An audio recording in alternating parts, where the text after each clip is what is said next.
xalq arxamda durmasaydı, əgər hər hansı bir müharibə dövründə tərəddüd hiss olunsaydı, yaxud da ki, hər hansı bir fikir ayrılığı olsaydı cəmiyyətdə, bu qələbəni belə şəraitdə, belə ağır vəziyyətdə qazanmaq mümkün olmazdı.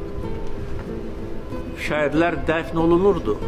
Şəhidlərin anaları, yaxınları, ataları deyirlər ki, dayanma. Bilirsiniz nədir?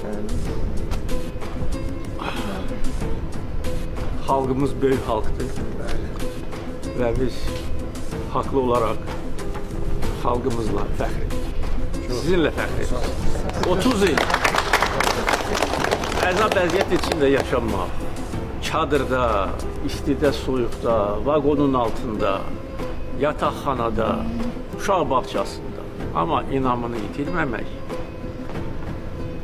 iradəsini itirməmək, belə oğullar yetişdirmək ki, onlar gəliblər, onlar Bakıda yaşayıblar, Bərdədə yaşayıblar, Sumqayıtda yaşayıblar, görməyiblər bu bölgələri, heç vaxt. Amma gəliblər çünki torpaq çəkir, vətənpərvərlik, sizin kimi analar, müəllimlər, məktəb və ailə bizi saxlayan, bizim dilimiz, ədəbiyyatımız, mədəniyyətimiz və gənc nəsli yetişdirən ailə və məktəb olur.